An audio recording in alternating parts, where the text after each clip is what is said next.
amazing wife, mother, an accomplished professional, and most importantly, a great human being. Joining me in the studio today is Poonam Barua, convener, the Will Forum.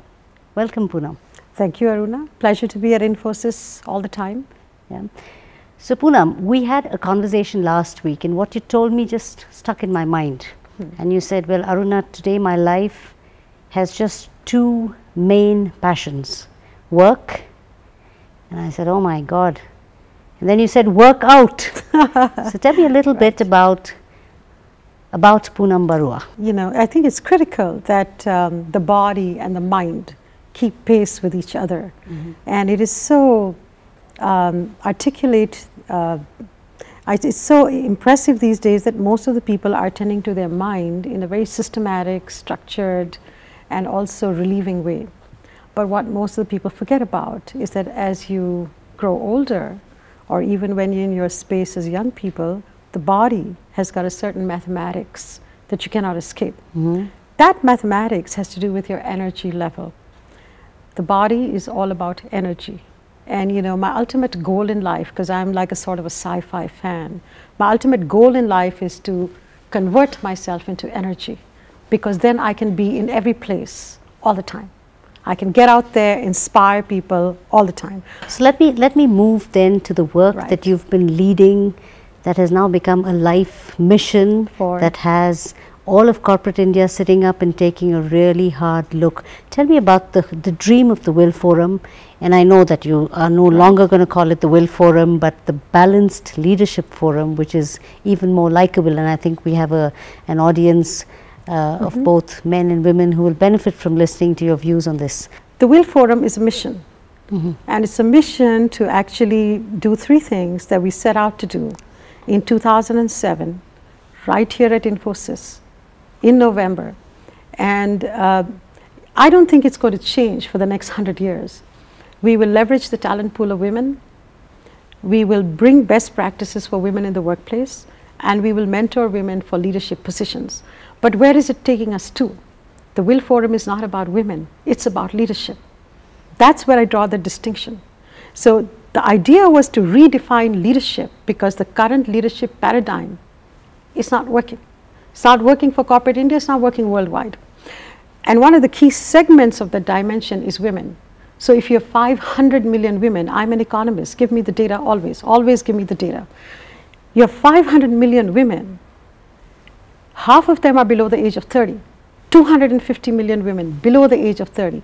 If you're not using their talent, something is seriously wrong with India and my beloved country becoming a global leader. It's a problem, you're not going to make it. You cannot recycle the same talent in the same way. So the whole paradigm of leadership has to change.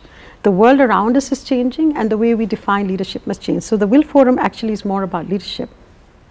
And that is why after 2 years of trying to raise the aspirational level of women, building ecosystems for women in the workplace, we are ready to talk about balanced leadership.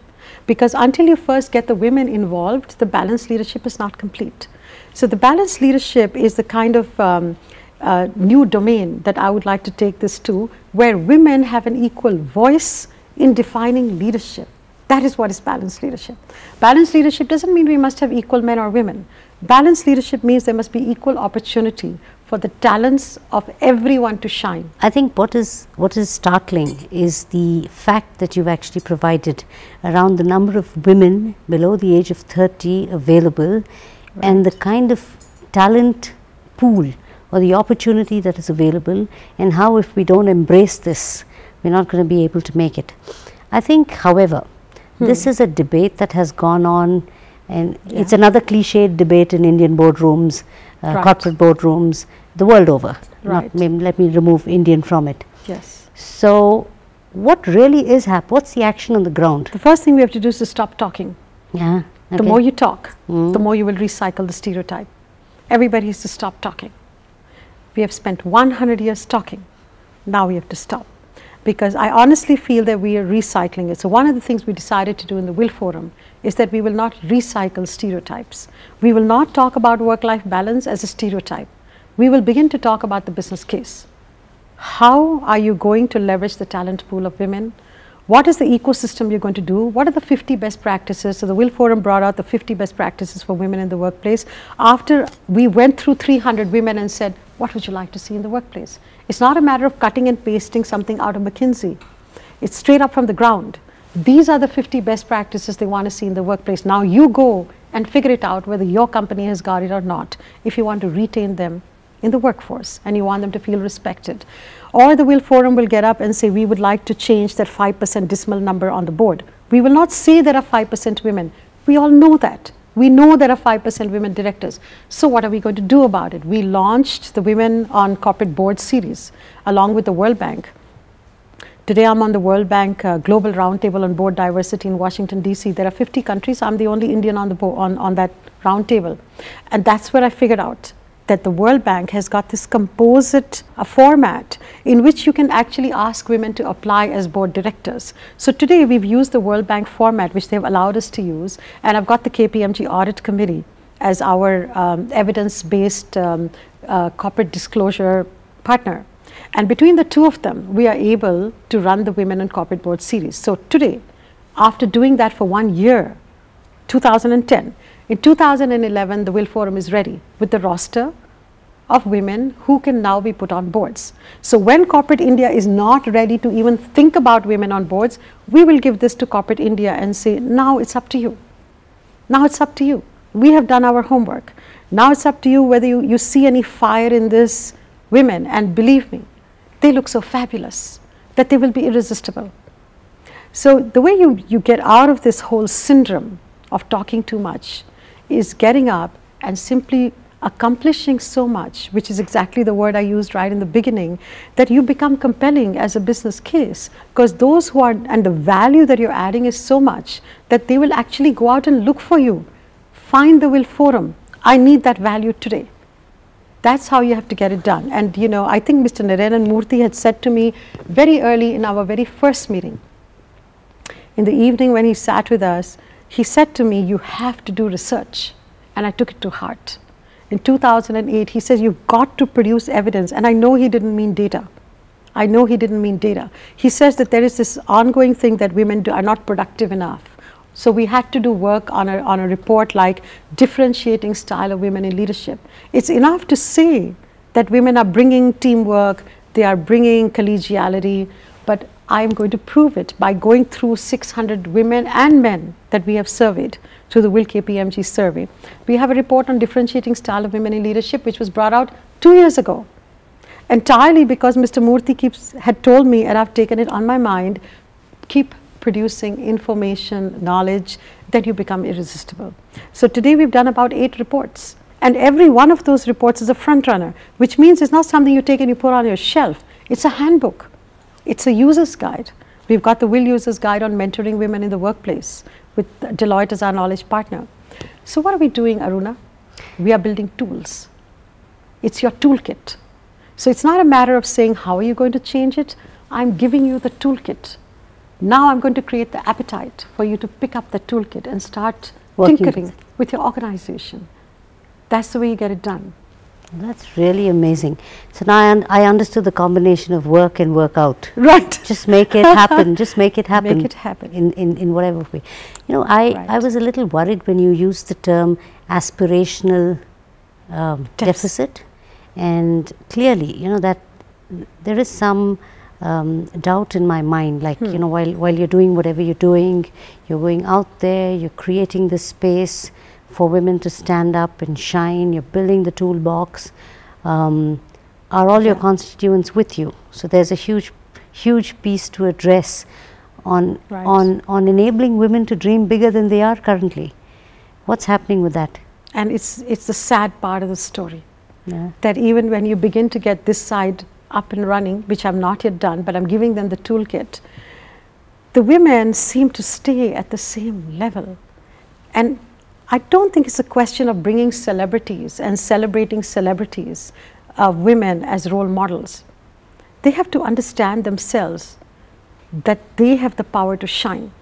And for that, for covering that aspiration deficit, you have to attend to them one at a time. This cannot be done like an art of living satsang. It can't. mentoring each woman is a vital competency that the Will Forum has got to get for itself. So I think that I would say about 3,000 women who have gone through the Will Forum, including people like yourself and myself, talk differently. Our aspiration level is just a little higher. Even if it is 5% higher, that's 5%. I have personally mentored 250 women myself across industry in the past 2 years. Anybody who reaches out with their phone, I'm ready. What do you want? Let's start. I think that's vital that we do it one at a time. And I think we're just so honored that we've got 50, 60, 70 women across industry saying, I would like to mentor. Mentor doesn't mean you get up and you start doing a cut and paste executive coaching. Mentor meaning you begin to care for that one person who you're going to take from 0 to 10. So that is the micro part of aspiration deficit. And I think everybody takes it very frivolously and simply says, well, you know, the ecosystem in India is like this, the women are treated. I said, I don't want to know. You can keep on talking about the ecosystem. I have to leave that to somebody else. We can't do everything. We cannot change the ecosystem in 2 years. But in spite of the ecosystem, we have to make the change. I can fix your power of self. I can fix your executive presence. I can fix your visibility. I can fix your how to navigate the corporate dynamics. I can fix your career path. I can fix your ecosystem in the office. All of this change that you can bring in this dimension is naturally bound to impact change on a much larger scale. And we're already seeing that happening in small ways. I also want to say that every one woman out of the 250 that we will mentor will spawn another 100 leaders. Look at the multiplier effect, okay? You know what I'm saying? It's not about one woman will spawn another 100. So wherever she goes, whether it is at home, when I say leaders, I mean whether it is children or her mother-in-law or her father or her husband, she will spawn another 100. How far is the Will Forum at now? You're seriously considering rechristening it to the BL or the Balanced Leadership Forum? No, not at all. I'm just saying that balanced leadership has actually taken a life of its own. I think it's time for Indian women to be ahead of the others. They're actually looking at us. We're an emerging market with 10% GDP growth rate. They're actually looking at us for leadership in a very interesting way, and I think the women are ready. That's great. I think this, together with the research report that you're promising, which has women rate companies on best employers to work for. Can you tell us a little bit about that? The 13th Will Forum meeting, which is going to take place next week, hosted by Monsanto in Mumbai, is going to be titled Best Practices for Best Employers, Women Thought Leadership. So far the best employers have been simply defined by the men. Not for any reason, I'm not against it, it's just that is the way it has been by default. All the HR leaders, 90%, corporate HR, I'm not talking about women, corporate HR is mostly men. So whatever Mercer or Hewitt or the consultants have been doing have got information which is singular in a particular way. It is now time to go to the women and say, what do you think is a best employer? And I want to know from 3,000 women. I don't want to know from 10 women or 20 or 100. And I want to put it all together and say, this is what the women want to see when they get into a best employer organization. I believe that will be our wake-up call. Just like every other wake-up call, it will be a wake-up call for everybody to say, do I fit the box? I don't think we should rate anybody. I don't think it's fair to rate corporations. I think we should make corporations aspire to be that best employer rather than rate them and say, hey, you're out of the game. That's not fair. Well, so much for action orientation. That's the really powerful, dynamic Poonam Barua sharing with us ideas for a tomorrow that every one of us wants to participate in, I'm sure. Thank you for watching.